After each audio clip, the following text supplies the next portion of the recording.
Buenas noches y bienvenidos a este webinar de Pulso Salud, referido a ansiedad en el trabajo, detección, gestión y pautas productivas, ¿no? Para ver el tema de salud mental en tiempos del COVID.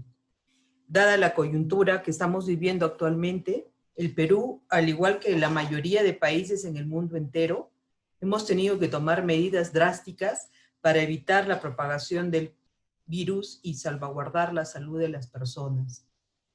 En tal sentido, la COVID-19 ha cambiado nuestro estilo de vida y la seguirá cambiando. Debido a esto, surgen dudas, presiones económicas, aislamiento social. Nuestra rutina diaria se ha visto alterada y todo ello nos genera temor, incertidumbre, preocupación y otros problemas emocionales que afectan nuestra salud mental. Es importante tener en cuenta que es esperable sentirse de esa manera porque estamos atravesando por una situación diferente. Sin embargo, si percibimos que el miedo sobrepasa nuestro límite de control y nos pone inestables emocionalmente, debemos considerar que es un llamado de nuestro organismo solicitando apoyo en el ámbito emocional, ya que podríamos estar frente a un cuadro de estrés, depresión u otro tipo de patología. Es importante recordar que la salud mental, según la Organización Mundial de la Salud, es el estado de bienestar que permite a los individuos hacer frente al estrés normal de la vida, enfrentarse a las dificultades usuales, trabajar en forma productiva y fructífera y así contribuir con la comunidad. La Organización Panamericana de la Salud y la Organización Mundial de la Salud señalan que atender la salud mental es tan importante como atender la salud física en situación de emergencia, ya que esto podría desencadenar una serie de problemas de salud mental y no se trataría únicamente de la aparición de nuevos casos de ansiedad, depresión asociados al miedo o al estrés, sino también al empeoramiento de condiciones ya existentes. En el Perú, los especialistas ya están observando un incremento de los indicadores de riesgo en cuanto a problemas de salud mental.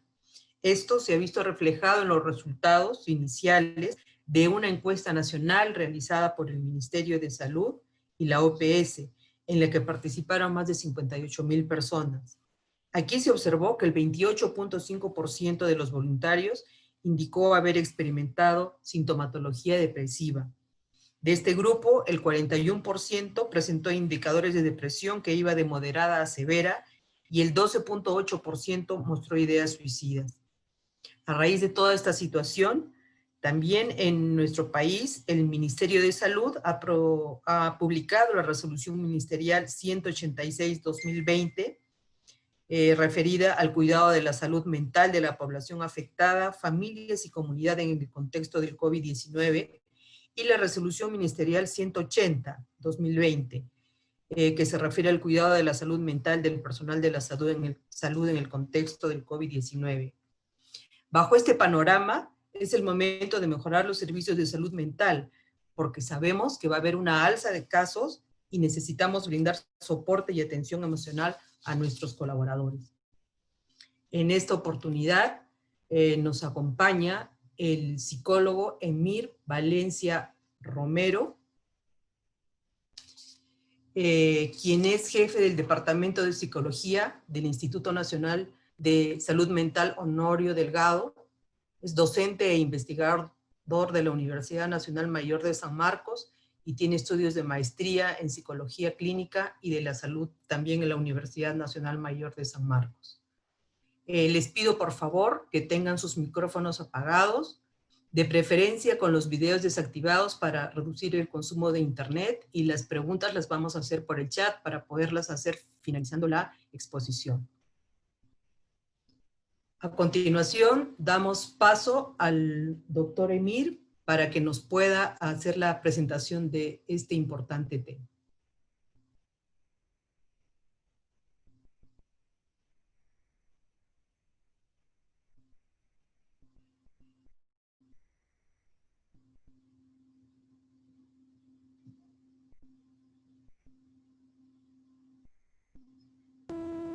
Buenas tardes con todos.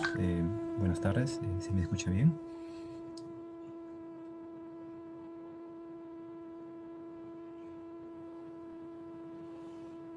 Sí, buenas tardes. Sí, todo está bien el audio. Bueno, gracias a la doctora Ana María por la invitación a participar en esta conferencia. Gracias a la empresa Pulso Salud por preocuparse por el tema de salud mental. Bueno, y de mi parte, gustoso de compartir con ustedes este tema. Vamos a plantear algunas ideas, conceptos acerca de la salud mental y sobre todo evaluar, ¿no?, cómo la ansiedad en el trabajo podemos detectarla, gestionarla y plantear algunas pautas productivas, ¿no? Bueno, y no solamente la ansiedad, ¿no? Vamos a hablar sobre la salud mental dentro de la coyuntura en tiempos del COVID-19. Vamos a iniciar con las diapositivas. Permítanme. Bien, perfecto.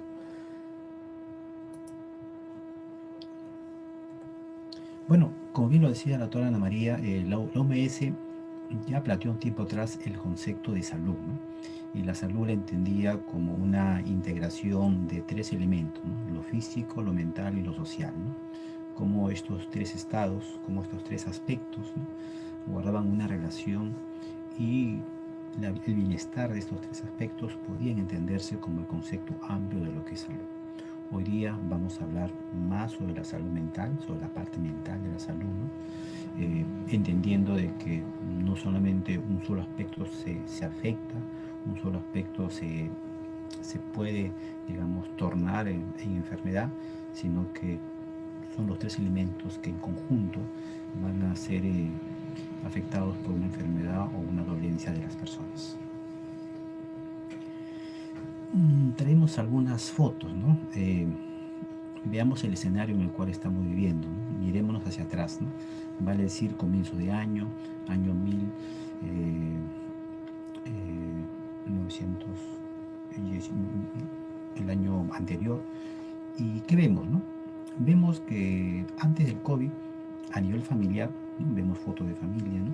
Podía haber una interacción tranquila en la casa o fuera de casa, ¿no? En el escenario del trabajo había un trabajo en equipo, había interacciones, comunicaciones, ¿no?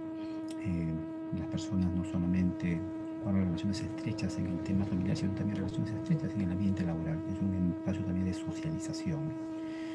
En los colegios, la parte educativa, los niños, adolescentes, obviamente iban a aprender, iban a socializar con sus compañeros, sus maestros, ¿no? Y era un espacio donde ellos también se sentían en bienestar, tranquilos y en un proceso de desarrollo y crecimiento personal. En el tema social, bueno, tanto los niños se divertían como también los adultos, ¿no? Sobre todo los fines de semana, entiendo yo, ¿no? Entonces teníamos, digamos, ese conjunto de experiencias, teníamos ese conjunto de actividades ya organizadas de lunes a viernes, de los fines de semana, y era parte del día a día, era parte de la normalidad, ¿no?, por decirlo así. Bien, bueno, mil disculpas por las fallas técnicas. Ahora sí ya estamos con mejor audio. Bien, entonces yo decía, el tema del trabajo. Bueno, ¿qué más ha variado? Volviendo al contexto, ¿no? Em, Actualmente la casa se ha convertido en el colegio y se ha convertido en el centro de trabajo, ¿no? Es más, muchas veces en un mismo espacio físico tenemos las tres actividades juntas, ¿no? El colegio, el trabajo, el comedor de los alimentos, ¿no? Y eso obviamente genera todo un estrés adicional, todo un periodo de adaptación frente a estas situaciones que estamos enfrentando, ¿no? ¿Qué más vemos? También los roles, ¿no? Los roles en un mismo lugar físico, en un mismo espacio. Vemos que tenemos que comportarnos como esposos, como esposas, tenemos que manejar temas de papá, de mamá, y también desempeñarnos como empleados de una empresa, sobre todo en el trabajo remoto o trabajo virtual. Supongo yo que muchos han pasado por la experiencia de que están corrigiendo al hijo porque algo está pasando en la casa, ¿no? Y de pronto llama el jefe, ¿no? Y cómo cambiamos de voz, cómo cambiamos de posición, ¿no? Luego el jefe cuelga la llamada y regresamos al tema de corregir al hijo, ¿no?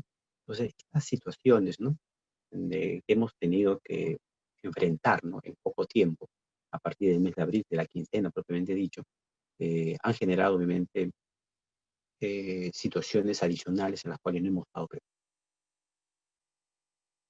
El COVID, ¿no?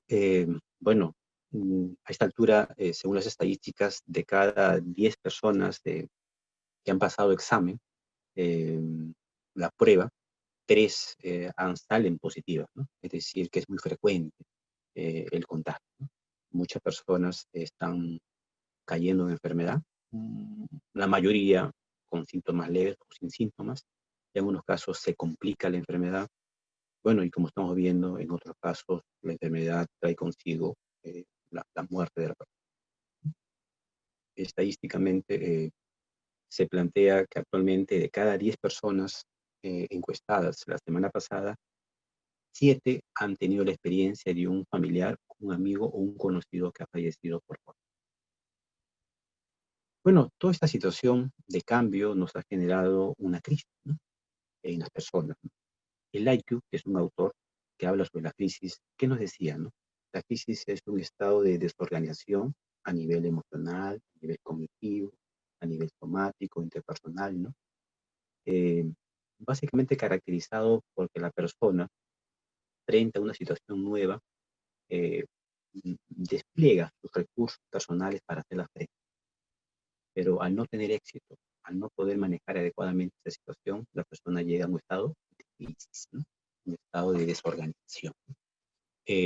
Y esto es lo que está pasando a partir de este año con relación a la pandemia, con relación al COVID-19. También decía Slaiku que hay dos tipos de crisis: las crisis de desarrollo, madurativas o normativas, y las crisis circunstanciales o situacionales.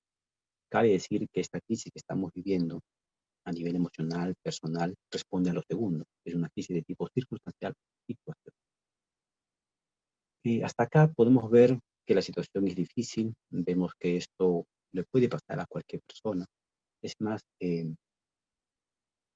todos de una u otra forma hemos estado viviendo situaciones de crisis y las hemos podido manejar en gran parte adecuadamente, pero de repente algunas personas no han podido manejar situaciones de crisis. Y eso vamos a hablarlo más adelante. El idioma chino define la palabra crisis con dos significados. Lo define como peligro, pero también lo define como oportunidad. Y eso es lo que hoy día queremos transmitirle a todos ustedes. Si bien la crisis puede ser entendida como una amenaza, puede ser entendida como algo que nos va a provocar mucha inestabilidad, pero la crisis también se entiende como una oportunidad para apelar a mis recursos personales, una oportunidad para desarrollar nuevas habilidades, nuevas competencias, y una oportunidad para provocar cambios en las personas, cambios en la familia, cambio en las organizaciones, en las empresas, y creo que es parte de esta ponencia dar cuenta de eso. Siguiendo con las crisis, Slaiku plantea que hay dos tipos de intervención en crisis, es decir, hay varias propuestas de intervención para manejar crisis a nivel personal e individual. Él planteaba dos formas de intervenir: los primeros auxilios y las terapias para las crisis, ¿no? Ambos de forma determinada. En la parte final de la ponencia he agregado una bibliografía, que es una guía que plantea cómo intervenir una crisis a través de una terapia propiamente dicha. Esto va a estar colocado en la parte final del podcast, no se preocupe. ¿Qué más? ¿Qué buscamos interviniendo en una crisis, ¿no? ¿Qué hacemos personal de salud mental interviniendo crisis personales, ¿no? Buscamos que la persona pueda enfrentar esta crisis de forma adecuada. Buscamos que la persona, esta experiencia desagradable, desafortunada, pueda integrarla como parte de su vida, ¿no? Y buscamos que las pueda integrar desarrollando nuevas formas, nuevos recursos personales. Y esto va a ser con una finalidad. ¿Con cuál? Con la finalidad de que se puedan evitar posibles conductas desadaptativas en el futuro. He sabido que cuando no enfrentamos adecuadamente una crisis, cuando las personas no reciben una ayuda oportuna, pueden desarrollar más adelante problemas mayores. Y es lo que vamos a ver a continuación. ¿Cómo sé yo que tengo una crisis? ¿Cómo sé yo que estoy pasando por una crisis, ¿no? Bueno, hay 5 parámetros, ¿no? A nivel conductual, a nivel afectivo, a nivel somático, a nivel interpersonal, a nivel cognitivo. Cada uno tiene cierta sintomatología que podemos revisarla rápidamente. Eh, a nivel conductual, digamos, podemos presentar una disminución de mi cuidado personal. Una persona en crisis tiene una disminución de su cuidado personal, tiene un descuido por sus alimentos, ¿no?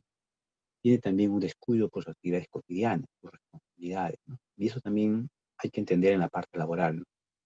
Eh, Cuando una persona está en crisis, no va a tener la misma forma de responder como antes lo hacía, ¿no? En sus responsabilidades.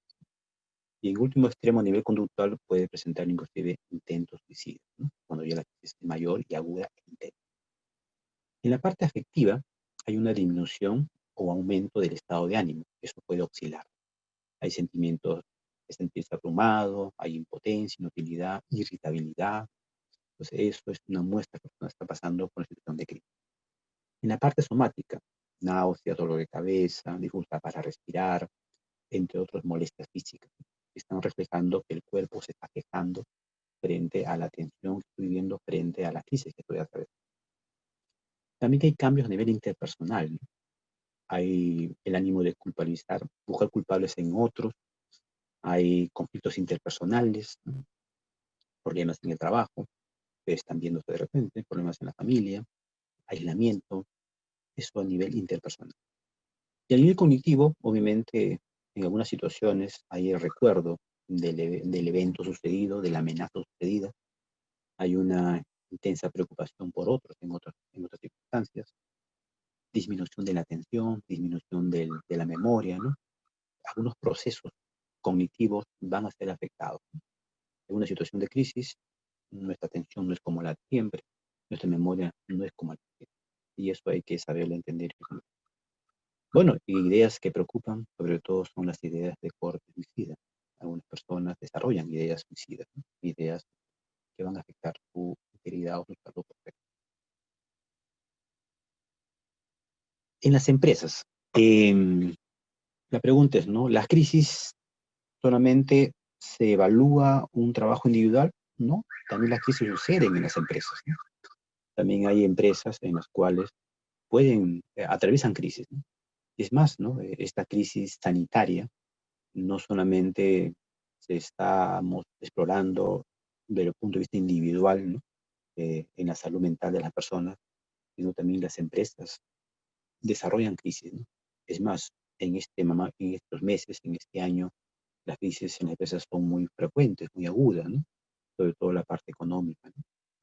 Eh, Hay que analizar en un momento de crisis quiénes forman la empresa, cómo están sus relaciones al interior de las personas que integran la empresa, cómo están los roles, las funciones, cómo está el clima organizacional, ¿no? Esto nos puede ayudar para hacer un diagnóstico y sobre todo buscar solucionar y enfrentar estas crisis que se pueden dar en las empresas. Entonces, las empresas entran en crisis, no solamente económicas, y muchas personas caen mal de salud, hay un cambio de régimen laboral de lo presencial a lo virtual, ¿no? Eh, de lo presencial a lo remoto, como ha habido en el tiempo, ¿no? Obviamente eso provoca una situación de crisis en las empresas. Hay empresas que no han estado preparados para este brinco, para este salto de dejar el trabajo cara a cara y empezar a trabajar a distancia. Entonces, eso genera a veces tensiones internas entre los miembros de la empresa, eso genera a veces conflictos internos y que pueden traducirse en crisis que pueden obviamente afectar la producción y el rendimiento de las crisis. En sí, la crisis es una tensión, ¿no? Que afecta a un sistema, ya sea individual, ya sea familiar, ya sea de una empresa, una organización, ¿no? Pero nos anuncia algo, nos anuncia que tiene que haber un cambio, nos anuncia que tenemos que ir revisando nuestra forma cotidiana de relacionarnos, nuestra forma cotidiana de manejar las cosas y provocar cambios frente a ello. Eh, Ser diferentes, ¿no? Como personas, como familia, como empresa. ¿Para qué? Para hacer frente a esta crisis que estamos viviendo en el presente. Y muchas de las empresas que ahora nos acompañan, supongo que han girado eso. Muchas empresas han buscado esos cambios para adaptarse a los nuevos tiempos, ¿no? A las nuevas normativas. Se dan cambios a todo nivel de límites, de los roles, de las reglas, de las metas, etcétera, dependiendo mucho del sistema individual, familiar o de una empresa o una organización. No es posible lograr cambios sin una crisis. También eso es importante saberlo. Eh, Planteamos y plantean los autores, ¿no?, de que la crisis es una oportunidad para un cambio. Y tiempo atrás no habían cambios en una persona, en una familia, en una empresa. Una crisis inevitablemente va a convocar a un cambio. Y este cambio es parte de la solución. Ujú. Eh, Tenemos que practicar nuestra capacidad de adaptación, nuestra capacidad de modificación frente a estas situaciones que vimos.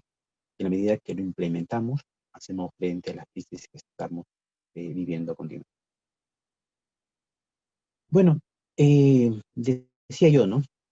¿Qué pasa si no puedo yo manejar una crisis? ¿Qué pasa si yo desde lo individual estoy atravesando una crisis? Estoy seguro que más de uno se ha sentido identificado con algunos de los síntomas que yo he señalado hace un momento. ¿Sí? Hemos pasado por una crisis. De repente tú no te has dado cuenta o tú lo has podido manejar adecuadamente pasando los días o las semanas. Es decir, has podido responder pasado un tiempo, has podido buscar ayuda de repente en tu familia y has podido salir de esta crisis.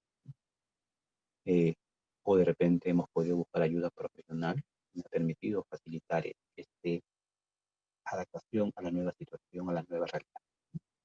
Ahora, pero en los casos en donde no hemos podido hacer frente a la crisis, en los casos en donde se nos ha hecho difícil modificar, cambiar, adaptarme, digamos, a esto nuevo, eh, esta crisis trae consigo otros problemas mayores. Y justamente lo que vamos a revisar a partir de ahora, ¿no? La salud mental, ¿de qué forma se ha impactado? ¿No? ¿De qué forma se ha afectado a partir de la pandemia, a partir de la cuarentena, a partir del aislamiento social? Eh, ¿Cómo ha afectado esto la salud mental de las personas? Eh, Inicialmente vivieron una crisis, no fue resuelta y luego trajo consigo otros temas, que lo vamos a ver. Por ejemplo, Antonio Guterres, secretario general de las Naciones Unidas, planteaba, ¿no?, cuáles van a ser los grupos poblacionales, cuáles van a ser eh, las personas afectadas de primera mano por esta situación de pandemia. En primer lugar, señalaba que eran los personal sanitarios de primera línea, vale decir, médicos, enfermeras, técnicos de enfermería, todo el personal sanitario que está atendiendo actualmente a los pacientes por COVID. En segundo lugar, las personas mayores. Los adultos mayores también tienen mayor vulnerabilidad en su salud mental frente a esta situación que estamos viviendo. Los adolescentes, con mucha razón, están en una etapa de cambio, de modificación. Y sobre todo, personas que tenían un problema de salud mental preexistente. Vale decir, en mi familia, en mi casa, cercanos a mí, tenía una persona que ya adolecía de su salud mental. Estas personas van a ser más vulnerables de afectar con esta pandemia su salud mental, nuevamente. Em, José Muñoz Moreno, psicólogo del Hospital Germán Trías, en España, él planteaba también 4 grupos, ¿no? Estudió 4 grupos: profesionales sanitarios, que hemos hablado, las personas infectadas por el COVID, familiares y amigos de personas infectadas y la población general, ¿no? Se han hecho estudios en estos 4 grupos, ¿no?, que voy a pasar rápidamente a resumir en esta diapositiva. Por ejemplo, ¿no?, ¿qué encontramos en los profesionales sanitarios, ¿no? Se estudió, he puesto el número 2 que señala la fuente en la cual yo me he basado esto, lo pueden ver al final de las diapositivas, no se preocupen. Eh, Estudiaron médicos y enfermeras de China, ¿no? Y encontraron que esta población de médicos y enfermeras que atendían hospitales de China eh, tenían, habían desarrollado trastornos, entre ellos el trastorno más frecuente, trastorno de ansiedad. justamente lo cual es motivo de esta ponencia. La ansiedad es un trastorno, es un problema de salud mental que es el primero en afectarse en la población sanitaria. Y en segundo lugar, con 27%, unido a esto también está el estrés, ¿no? El estrés y la ansiedad son los dos trastornos que se afectan en el personal sanitario. ¿Qué más se encontró? Que esto era más frecuente en damas y en enfermeras, ¿no? Marcaron las investigaciones. Aparte de esto, también teníamos los trastornos de estado del ánimo y los trastornos por estrés postraumático. ¿Qué síntomas veía en esa población? Agotamiento, culpabilidad, rabia, baja autoestima, apatía, irritabilidad, pérdida de libido, como síntomas aislados. ¿Qué más encontramos? En el grupo de personas infectadas, ¿no? Vale decir, personas que han contraído el COVID-19. En función a la gravedad y en función a la autonomía de la persona, digamos, se han presentado estos trastornos. Y marca en primer lugar los trastornos, en segundo lugar los trastornos del estado de ánimo, y en tercer lugar los trastornos por estrés postraumático. Digamos, son los trastornos más frecuentes en personas infectadas. Síntomas aislados: cefaleas, apatía, inquietud, fatiga, rumiación, insomnio, irritabilidad.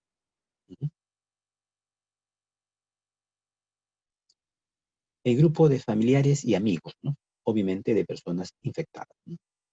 Ahí plantearon una variable, dependiendo del vínculo personal, o sea, cuál es mi vínculo con el enfermo del COVID, ¿no? Vale, si es mi hermano, mi hijo, mi padre, etcétera, o mi amigo, el nivel de gravedad del paciente, ¿no? Hasta qué nivel llegó su gravedad por COVID, ¿no? O si falleció por la enfermedad, se van a ver más comprometidos o más presentes estos trastornos, estos problemas en la salud mental de las personas. Entre ellos, trastornos de ansiedad, el estado de ánimo, estrés postraumático, ¿no? Como que se repiten algunos trastornos. Síntomas más frecuentes: cefaleas, adenonia, insomnio, irritabilidad, pérdida, tristeza y culpa, ¿no? Y dentro de ellos también vemos el tema del duelo, sobre todo en casos de pérdida. Como ustedes saben, la situación de la pandemia, el COVID, nos ha planteado nuevas formas de despedirnos de las personas que fallecen. La cultura nos planteaba una forma, un estilo: velorio, un entierro, reuniones familiares, sociales para este cierre. Esta situación de la pandemia no permite eso. Y eso hace que sea más difícil separarnos, más difícil despedirnos de los seres que fallecen, en este caso por COVID. Y genera un trabajo de duelo que hay que manejarlo adecuadamente con familiares, con las personas cercanas de la persona fallecida. Población general. También en China, en 194 ciudades, se entrevistó a 1.210 personas de población general y se encontraron estos síntomas, ¿no? El 53.8% se encontró que había un impacto psicológico en la salud de estas personas a nivel moderado y severo, ¿no? 53.8%. El 28.8% tenían síntomas de ansiedad en población general. 16.5% tenían síntomas depresivos, ¿no?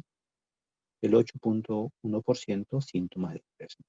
Aparte de esto, también se han encontrado síntomas psicóticos, consumo de sustancias y ideación suicida.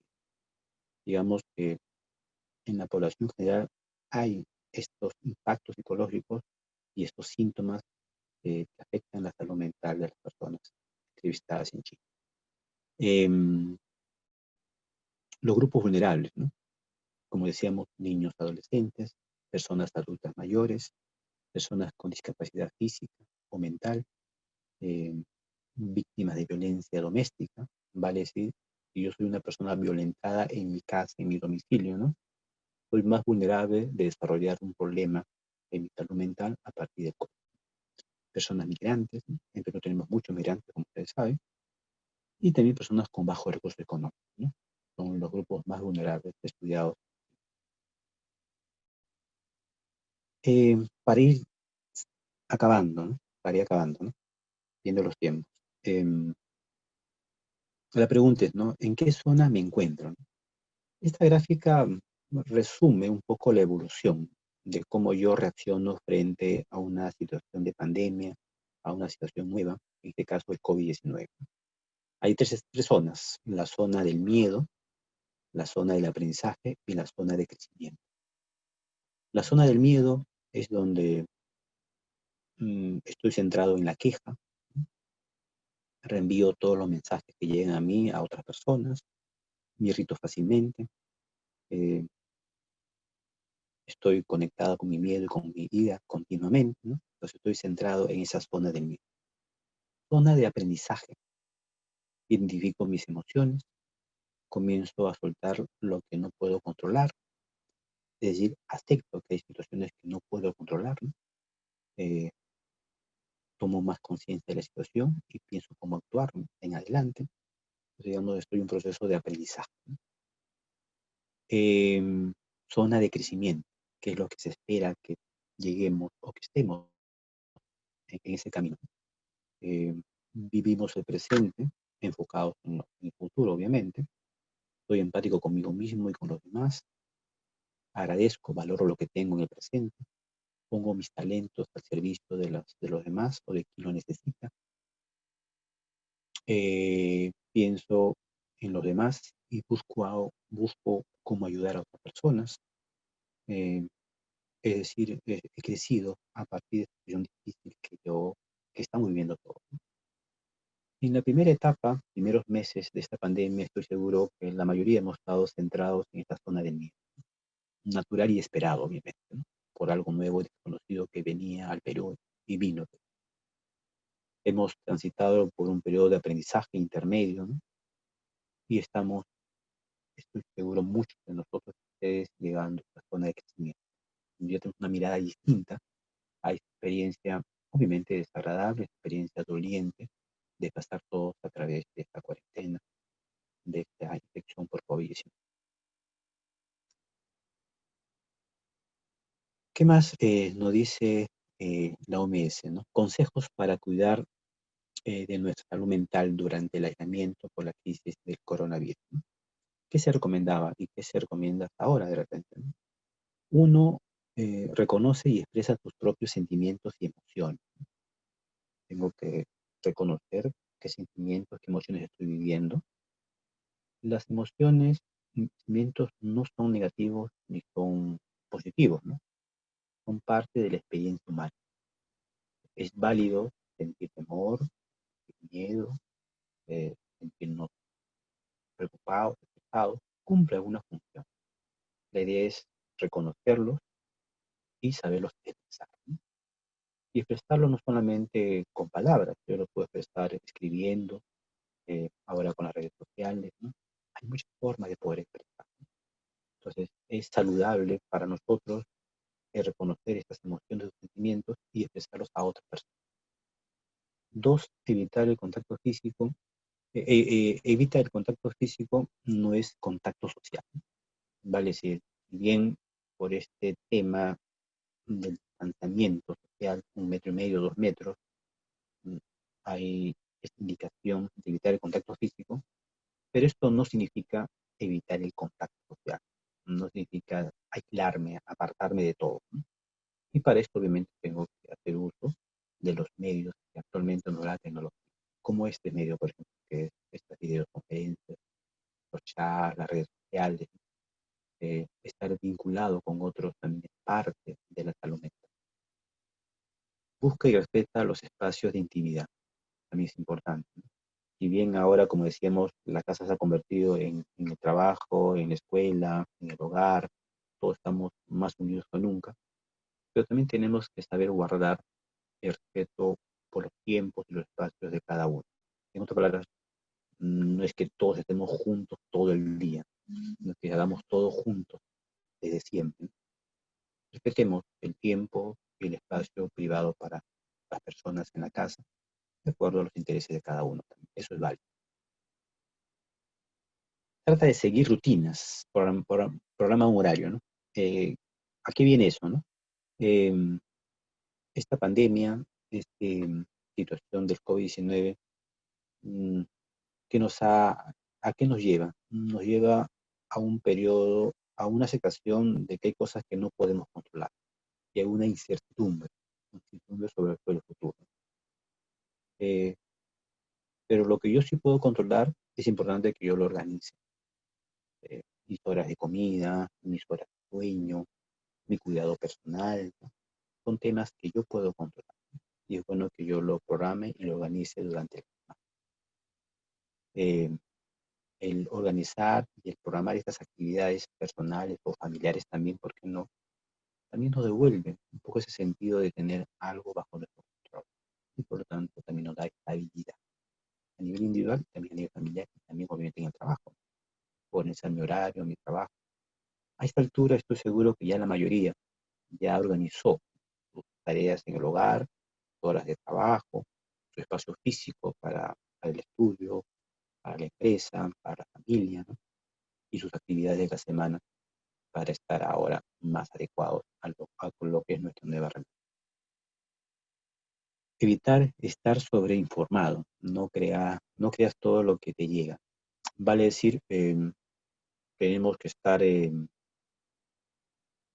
bien las redes sociales nos ayudan a comunicarnos con los demás, pero también trae a veces una contraparte, ¿no? Que es traer mucha información distorsionada, magnificada, ¿no? No oficial, ¿no? Y más que darnos información científica, nos preocupa más por la distorsión o por la magnificación de algunos hechos.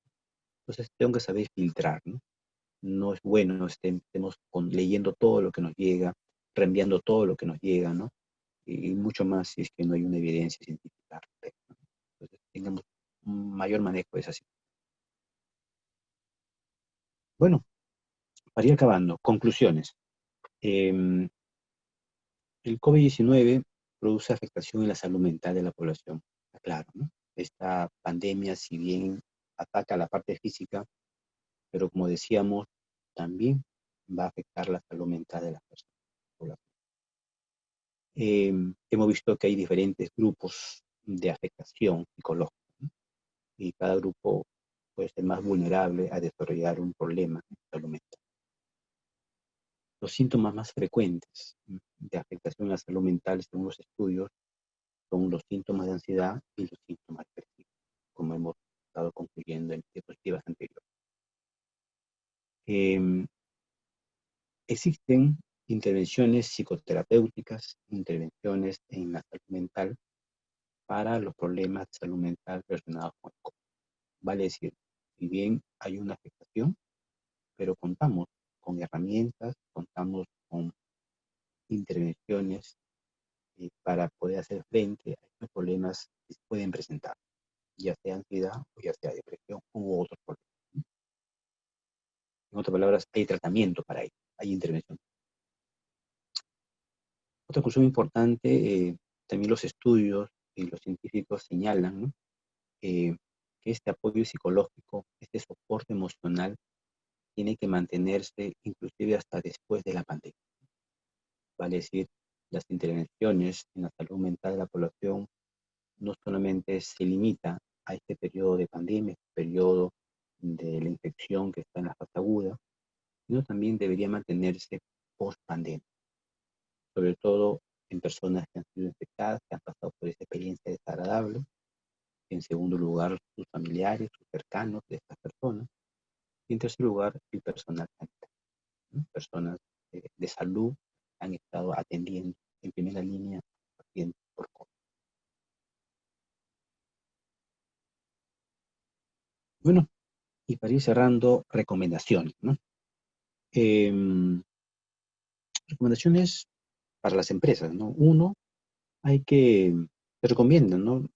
Facilitar información útil, ¿no? Para los empleados, para los colaboradores de la empresa, ¿no? Por ejemplo, consejos para que puedan identificar y sobrellevar, ¿no? Sus crisis emocionales si le están atravesando, ¿no? A través de mailings o afiches, ¿no? Que pueden estar colgados en un espacio físico en empresas y ya se regresó a trabajar presencialmente, o en espacios virtuales que la empresa genere en sus páginas, en su Facebook, etc.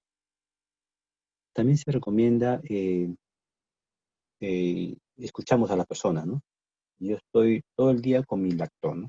tengo mis clases, tengo mis horas de trabajo, tengo mis reuniones de trabajo, tengo mis juntas, ¿no?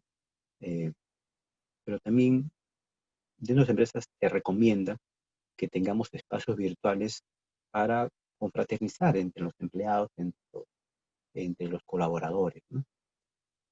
Ya que, como decíamos temprano, el trabajo no solamente es un medio de producción, lo cual es el objetivo, obviamente, final, sino también es un medio de socialización.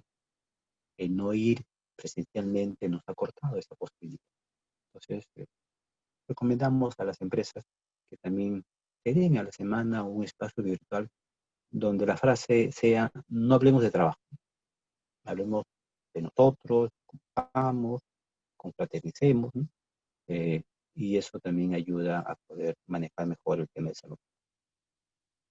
Eh, También sería importante que en las empresas puedan diseñar algunas encuestas sobre salud emocional en las personas, encuestas de satisfacción o de clima organizacional. También sería oportuno que se implementen en las empresas. Y lo último, es importante también que se pueda implementar, se pueda organizar una línea telefónica de contención emocional para los empleados. Eh, yo trabajo en el sector público, lo decía la doctora Ana María temprano, y ya se han implementado para el personal del sector público un equipo que brinde soporte emocional a los trabajadores. A pesar de que somos de salud mental, los que trabajamos en el hospital, en la universidad, en este caso mi docente, ya se ha hecho un equipo que brinde este soporte para justamente evitar problemas mayores que hemos estado revisando hace un momento. Y para esto yo saludo y felicito a Pulso, Corporación Médica, ya que han lanzado un programa de contención emocional dirigido a las empresas, ¿no? Saludos, felicito que Pulso se haya sintonizado con esta necesidad de velar por la salud mental y prevenir problemas mayores en los empleados, y creo que es un buen recurso que tiene que ser aprovechado. Bueno, gracias y lo dejamos unos minutos para las preguntas finales. Muchas gracias por su participación, doctor Emir Valencia. Efectivamente, en Pulso hemos implementado un programa de contención emocional para las diferentes empresas. Hemos empezado por nosotros mismos y hemos visto que realmente es un soporte muy importante para cada uno de los trabajadores de nuestra empresa, y lo que nosotros queremos cuidar en primera línea es el factor humano, ¿no? Y hemos visto que la salud psicológica es tan importante como la salud física de las personas. A continuación vamos a hacer algunas preguntas que nos han llegado a través del chat. La primera nos dicen: doctor, ¿qué estrategias puedo realizar con mi personal? Mi área a cargo es personal operativo y son más de 50.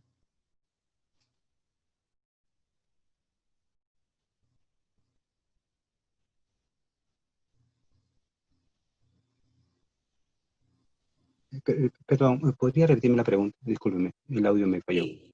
La pregunta dice: ¿qué estrategias puedo realizar con mi personal? Mi área a cargo es personal operativo y son más de 50. Bien, bien, gracias por la pregunta. Bueno, como recomendamos en la parte final, eh, eh, estamos hoy día reflexionando sobre la importancia de velar por la salud mental del trabajador, del cuidador, del empleado, ¿no? Y esto nos plantea una implementación de acciones, ¿no? Uno es, digamos, reconocer que hay necesidad de trabajar previniendo situaciones de crisis, previniendo situaciones mayores, ¿no? Dos, obviamente, si en tu equipo, ¿no?, de recursos humanos, ¿no?, cuentas con un personal, ¿no?, entrenado en salud mental, poder diseñar, ¿no?, reuniones, charlas, ¿no?, eh, eh, cartillas informativas acerca de ello, ¿no? O obviamente, o implementar, como hemos dicho, estas líneas de soporte emocional, ¿no?, que es lo que se está recomendando y se dando, ¿no?, a nivel de sector público-privado. funcionan estas líneas, ¿no? Las personas que se sienten obviamente inestables por la crisis que estamos pasando, se sienten mal emocionalmente, se contactan a través de estas líneas, ¿no? Estas llamadas son totalmente confidenciales, obviamente, ¿no? Y a partir de este contacto con un especialista, con un personal entrenado, ¿no? Va a recibir una guía o un acompañamiento para poder manejar adecuadamente la situación que le está tomando, ¿no? La situación de crisis que está enfrentando en este momento. Bueno, y a través de estos contactos telefónicos se hace un acompañamiento terapéutico y ayudamos a la persona a facilitar esa salida de la... Bien, seguimos con la pregunta. Gracias, doctor. Para las personas que estén interesadas en, en este soporte de contención emocional que nosotros hemos implementado, tienen todas nuestras redes sociales para hacernos llegar sus inquietudes y poderse registrar con nosotros y brindarles el soporte. Otra pregunta, doctor, es ¿cómo manejar la ansiedad en los niños en las clases virtuales y por los videojuegos? Gracias por la respuesta. Bien, bien. Bueno, eso es una realidad, ¿no? Los papás me contaban pues que buscaban que los niños no se conecten mucho a la computadora porque estaban muy cerca a los juegos o a los videojuegos, ¿no? Ahora pues digamos que esa herramienta es, digamos, una herramienta de uso de todos y también de los niños en la escuela, ¿no? Eh, También es importante entender que el niño también ha pasado situaciones de cambio, ¿no? Ahora no ve a sus compañeros, ahora no tiene una profesora al frente, ahora tiene que contactarse mediante una cámara, mediante un audio, ¿no? Entonces, es muy distinto, ¿no? Ahora ya no se pone ni uniforme, está con la pijama toda la mañana de repente. Entonces, todos esos cambios también generan en los niños momentos de inestabilidad, momentos de ansiedad, irritabilidad, y eso lo han visto en sus hijos, ¿no? Yo creo que hay que entender uno, que no es que ellos estén mal, que estén enfermos, que son malcriados, desobedientes, sino que también están siendo afectados por estos cambios que a su edad han tenido que vivir, ¿no?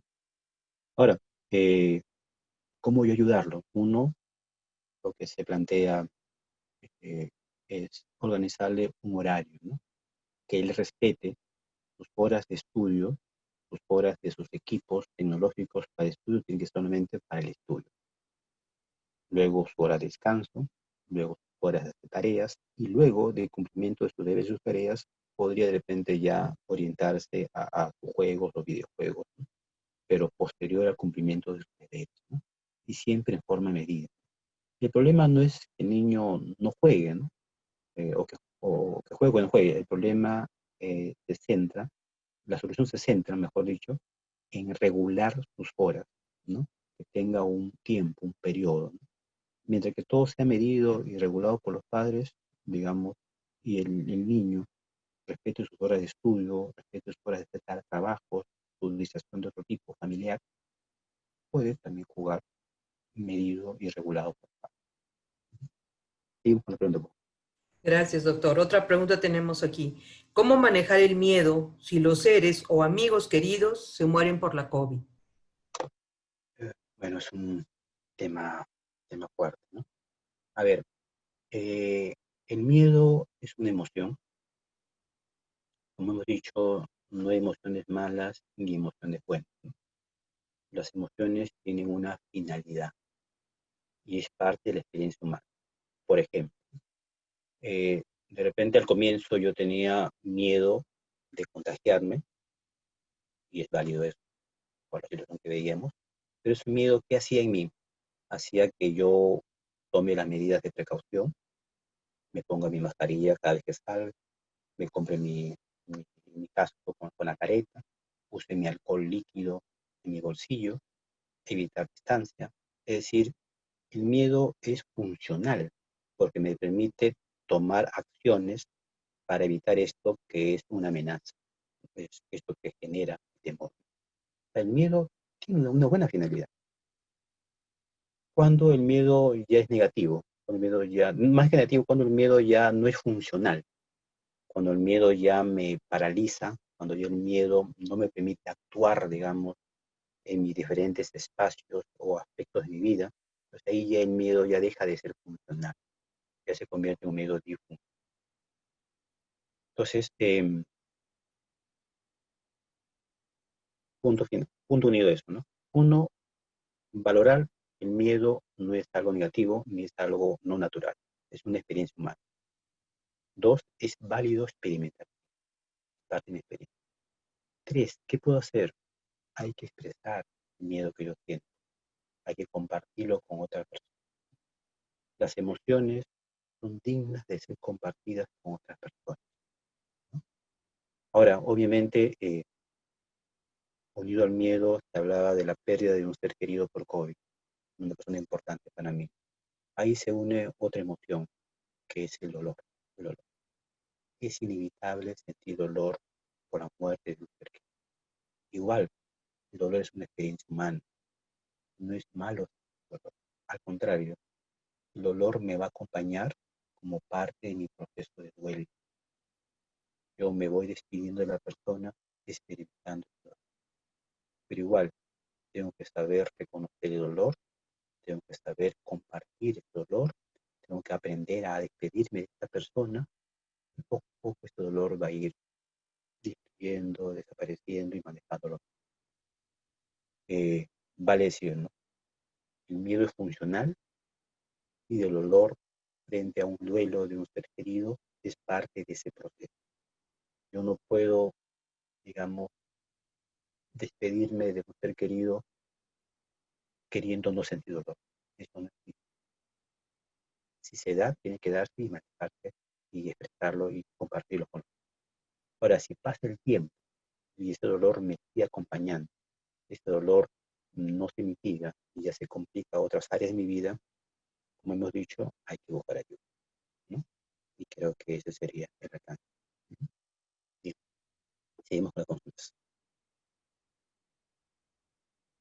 Gracias, doctor. Otra pregunta tenemos aquí. Cuando hay presión laboral en relación a productividad, a veces no alcanza el tiempo a cumplir. Damos nuestro máximo esfuerzo y cuando tu empleador no lo reconoce, uno se carga de enojo, de frustración y más aún si se trabaja en el sector salud.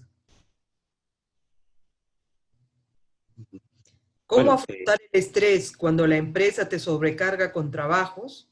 Y he visto casos en los que madrugan para poder desarrollar sus proyectos, ya que en las tardes o noches hay problemas en la conexión de Internet y las empresas solo toman en cuenta que se realice el trabajo encargado. Me parece que las dos preguntas tienen bastante relación.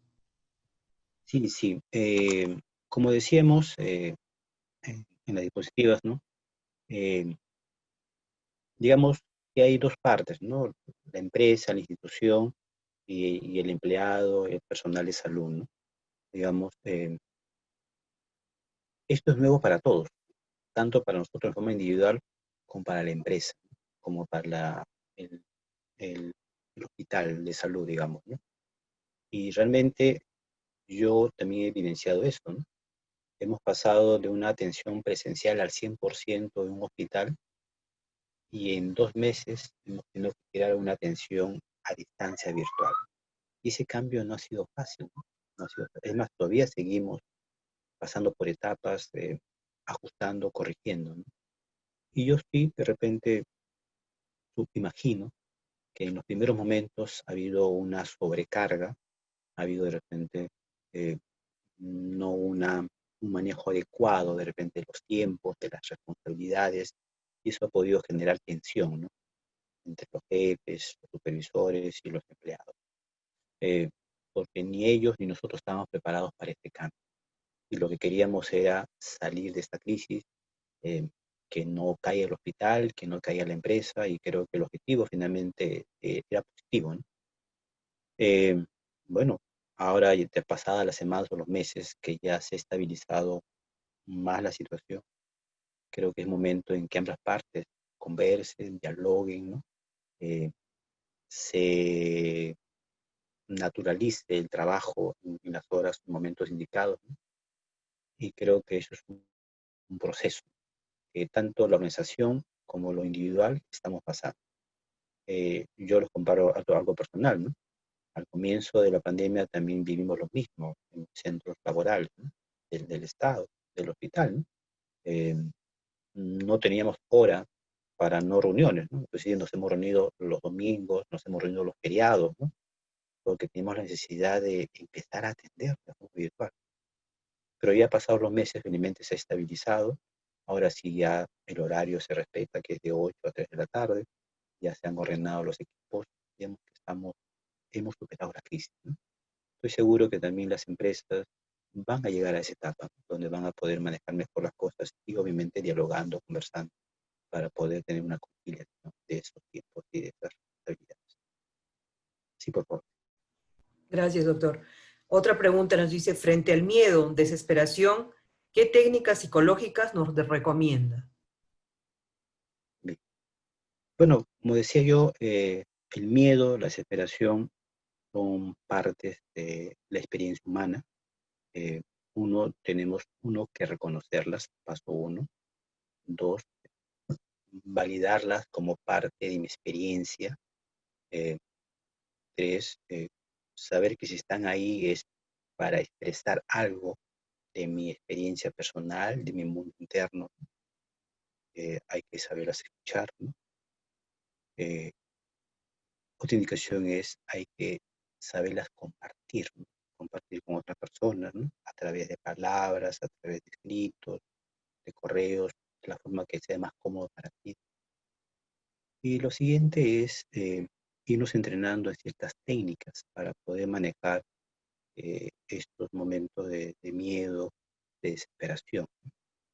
Técnicas de respiración, por ejemplo, es muy recomendable en estos casos, ¿no? Técnicas de relajación a nivel de ideas, a nivel de momentos de música, ¿no? Ahora lo que se empuja mucho es la técnica del mindfulness. No sé si han escuchado temas del mindfulness, ¿no?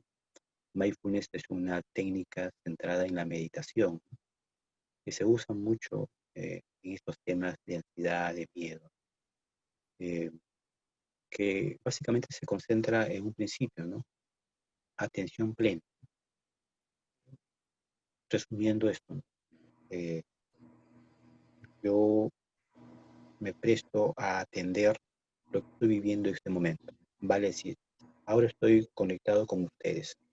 Estamos interactuando a través de la cámara, del audio, de algunas preguntas. Estoy viviendo intensamente este momento y me alejo de lo que pueda pasar mañana, pasado, traspasado o en el futuro. Yo estoy viviendo el momento. Estoy sentado cenando con mi familia.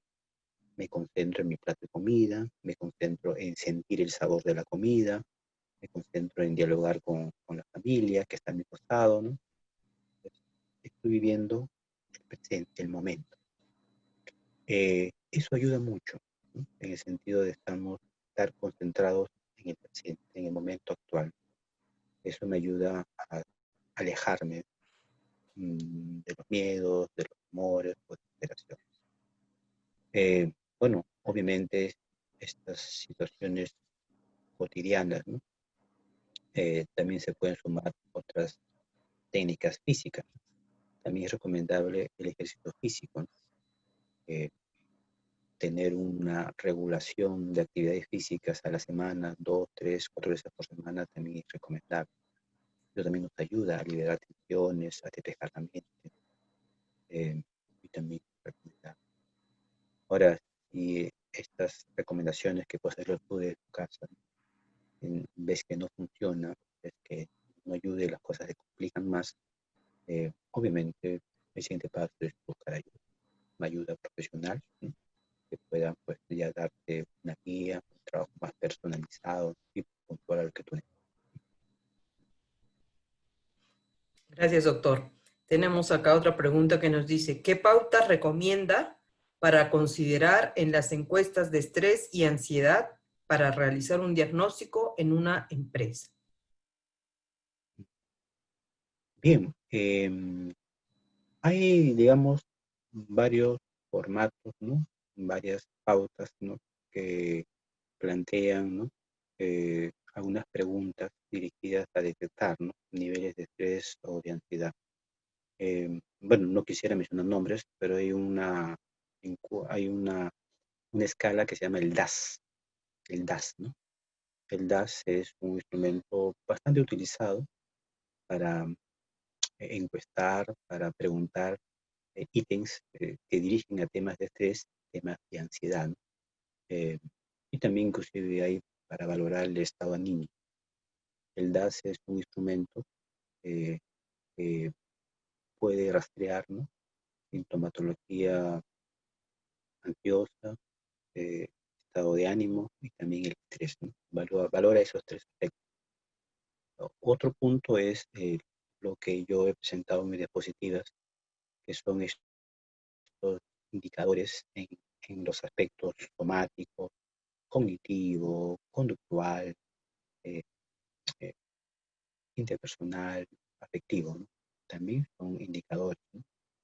En la bibliografía que yo estoy dejando en las diapositivas hay una guía, que es una guía de intervención en crisis, que la desarrollé con un conjunto de colegas del Instituto Nacional de Salud Mental.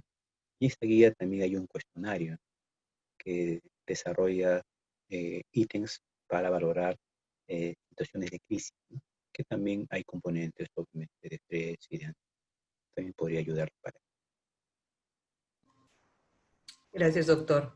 Acá tenemos otra pregunta. Dice, doctor Emir, muy buena exposición. ¿Qué pautas se le puede dar a una persona con problemas de salud mental previo para manejar mejor esta crisis? Importante, importante. Como decíamos, las personas que ya tienen un problema de salud mental previo son más vulnerables que a partir de esta pandemia eh, puedan desarrollar estos problemas que hemos planteado o tener una recaída a la estabilidad. Por ejemplo, si yo ya venía con una depresión de tiempo atrás, estaba estable, ¿no?, pero esta situación de cuarentena, de pandemia, puede haber provocado una recaída. Vuelvo a presentar síntomas que ya había estado regulado. Entonces, ¿qué es lo recomendable? Uno, que la persona continúe asistiendo a su equipo de salud mental, ¿no? Estaba con una medicación, que pida una cita nuevamente a médico psiquiatra, ¿no?, para que regule la parte farmacológica, ¿no?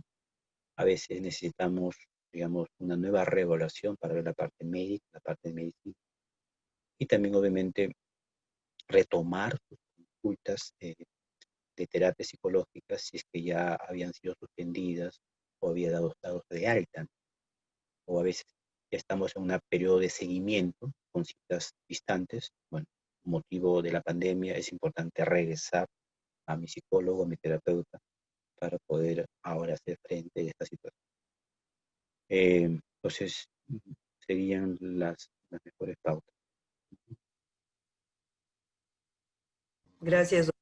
Acá tenemos una pregunta más. Dice, ¿cómo manejar el estrés y el miedo del contagio en personas vulnerables? Bueno, es una pregunta recurrente, ¿no? El miedo, el estrés, el temor al contagio, ¿no? Como decíamos, es un temor que lo tenemos todos, ¿no? Es un miedo que lo tenemos todos. Hay que valorar el sentido de que este miedo al contagio es funcional, ¿no?, una emoción funcional que tiene una finalidad. ¿Cuál es la finalidad? La final es que yo haga acciones para evitar esto que me genera el miedo, para alejarme de esto amenazante. ¿Cuál es lo amenazante? La posibilidad de contagiar.